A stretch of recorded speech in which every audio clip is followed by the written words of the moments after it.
Well, good afternoon. So, I kind of figured I would do something a little bit different today, and I would look at expectations, predictions for CitizenCon, which is basically, give or take a couple of days, about a month away by the time you see this episode, maybe a little later, maybe a little sooner. What do I think we're going to see? What do I think is going to happen? And, I think that we've probably seen, professions wise, I think we've seen mining extend about as far as it's really going to extend for the next little while, going all the way down to mining with hand tools. We may see little adjustments here or there, but I don't think we're going to see any more big advancements in mining until the Orion comes along. So I think that one of the next professions that they're probably going to try to add a little bit more depth to is probably smuggling. Smuggling is also a profession that is currently in the game, though its functionality is somewhat troubled. Now, bugs and disconnects are things that, of course, we're all very used to. It's not a surprise.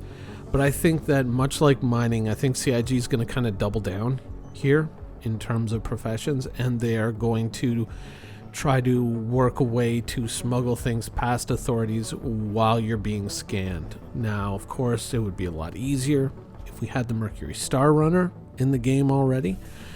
I'd be a big fan of that, but I don't think that that is currently on the schedule. So I think that CIG is probably going to look at ways to expand smuggling or to make item deliveries and things like that to other illegal partners work. Because right now, if you go from mission box to mission box, it works. But if you go from mission box to a place where there isn't a mission box, it currently doesn't work in the game right now.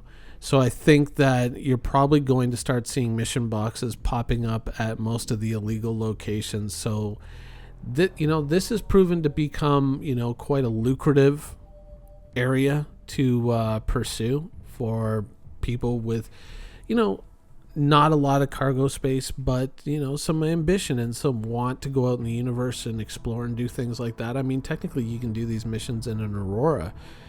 There's a little bit of a tight squeeze, but you can do them. You can do them in many ships. I mean, Reliance, Avengers, that sort of thing. So except for single seat fighters, you're generally pretty good. And it applies to so many ships. So I think that you're probably going to see CIG look to expand this in certain ways. As to exactly what, I'm not sure. I mean, they could do it with criminal reputations with different groups. You're doing all this stuff for the Nine Tails. Maybe you get more Nine Tails focused missions, so on and so forth. Who knows? But I think that you're probably going to see this area of gameplay expand because it is so heavily trafficked by players, and it's only at the beginning of its depth. So I think that that's kind of one area that you're going to kind of see some effort put into in the future. Medical gameplay is another one.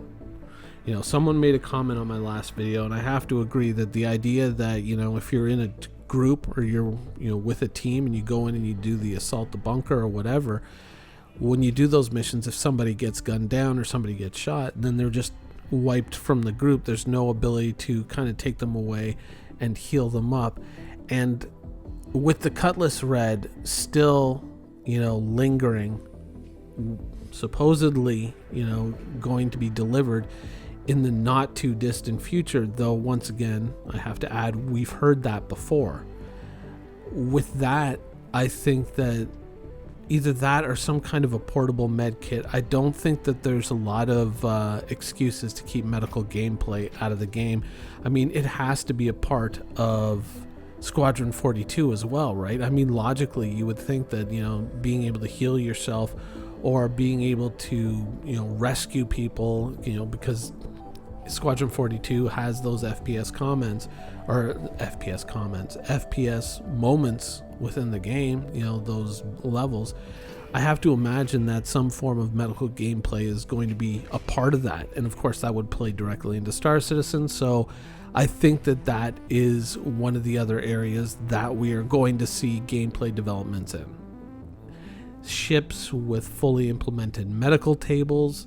Fingers crossed, but at least some kind of, first aid kit, or maybe just like the mining vest, a special first aid vest that carries special tools, or, added space for, various medical implements.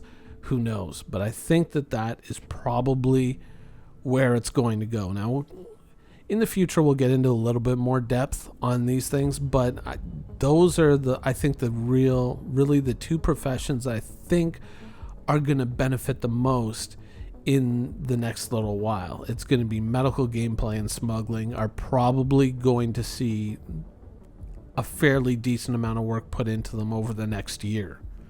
And we'll probably hear some things in the presentation to confirm that.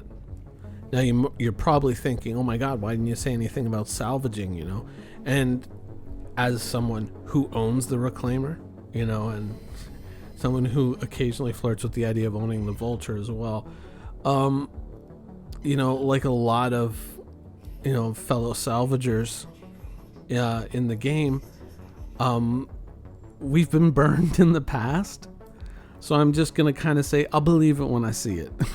I don't want to be a dick, but I'll believe it when I see it, because I don't really have a lot of hope for salvage. It seems like, for whatever reason, I think that because it doesn't really directly tie into anything in Squadron 42, it keeps getting the bump.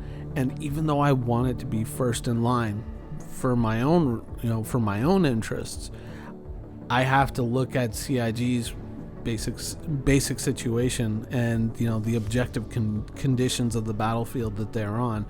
And salvage is obviously not going to be the highest priority, because there's probably not going to be a lot of high-end salvage missions in Squadron 42, and that is always going to be kind of, that's going to be something that always, it's going to be that variable that always has a strong modifier on the course of, the development of the game right now, and I just don't see salvages playing a big role in there. I would love to be wrong. I would 100% be ecstatic if I was wrong, but I don't think that we're going to hear much of salvage. And if someone were to say, salvage got bumped again, I'd be like, yep, I know. Not going to be happy about it, but I can see how it would get that way. Next up, upcoming star system. Now, of course, Nyx, the rumors have circulated for quite some time. Oh, don't show that on the stream, blah, blah, blah. All those wonderful things. I think that, we're going to stay on track with Microtech for Q4. Obviously, they put a lot of work into it. There's a lot of progress on those bars.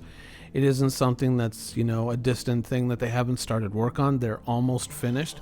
Though there are some challenges with OCS, obviously. And I think that what is going to happen, in my opinion, is that I think that we are going to get Microtech. We're going to get a big sort of like in-depth look at Microtech in the same ways in the past that we got the videos that showed us Area 18, Hurston, when all those things were new. We're going to start to see, we're going to see a lot of content that'll be like, by the end of Q4, boom, Microtech. I think they're going to have accomplished a lot of the things that they need to accomplish with OCS in order to get that in. But I think that towards the end of that presentation, they're going to say, and we're even thinking beyond Microtech. And that's when you're going to get the Nyx reveal, something really in depth. And they're going to say probably Q2 2020 is when you're going to see Nyx, if not Q3. But I think Q2 would probably be the more likely goal. They're probably going to use Q1 to kind of build up the universe that we have a little bit more, and then Q2 is when they're going to go, boom, now you're traveling to another star system. And I think that for those of you who are playing the medium to large ship game, that's when you're really going to see your ships really come into their own once you can travel to that next star system. And I think a lot of these conversations that I've been having about fighters and the limitations that are put on them, which I think are a little bit heavy-handed, considering how the universe is going to expand in the future. I think that, I think that the arguments that I've made are going to have a lot more gravity once we kind of get to that point. But right now I think it's a little bit abstract, and maybe some people aren't getting it. But once we get to that point where it's like, oh my God, I got to travel all the way over to another star system, when it takes maybe 1 or 2 hops to make it to the next planet within the single star system, what's it going to take to get to a certain planet within the next star system? And people are really going to kind of push back on this whole quantum overheating thing. Fuel, not so much, but definitely overheating. I think you're really going to see that come back to bite CIG in the ass a little bit in terms of public opinion. I think you're going to see a lot of pushback there. But that is how I think that those reveals are going to drop. That's how they're going to do it. That's what I would perceive as their likely, avenue of advancement in terms of going to the next star system. I don't think that we're going to get a surprise announcement like, oh my God, Microtech and Nyx in 3.8. No. I think that they are going to kind of parcel it out a little bit, staggered. So that's how I see it playing out.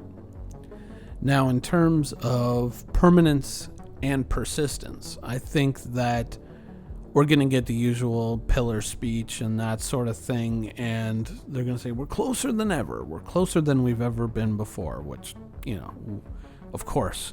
But I think that as we kind of,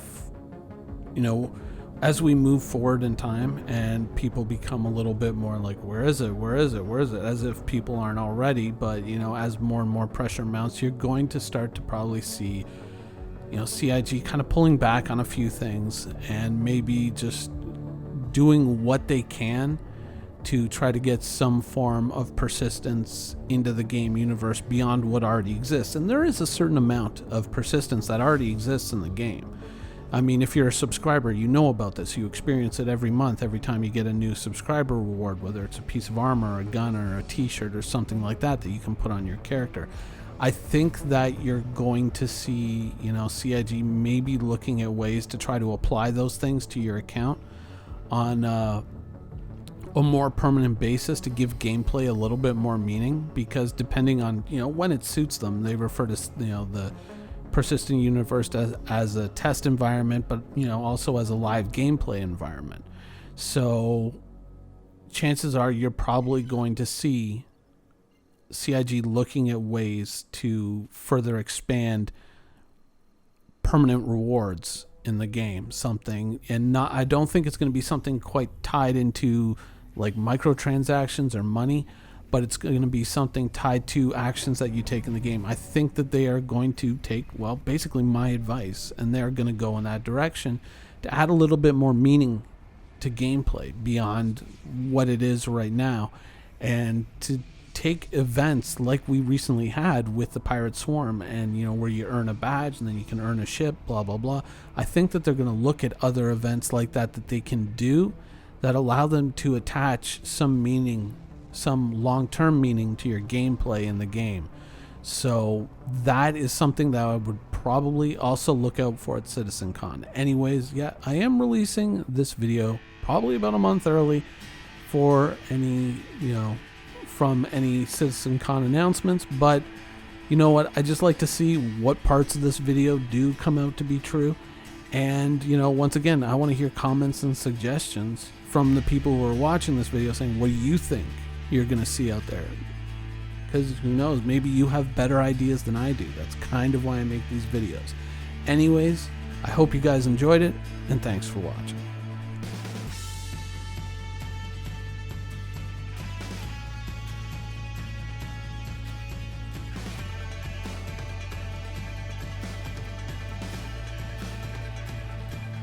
Thank you for watching. So if you want to keep up with the latest and greatest in Star Citizen and Squadron 42's development, please follow us on our social media channels.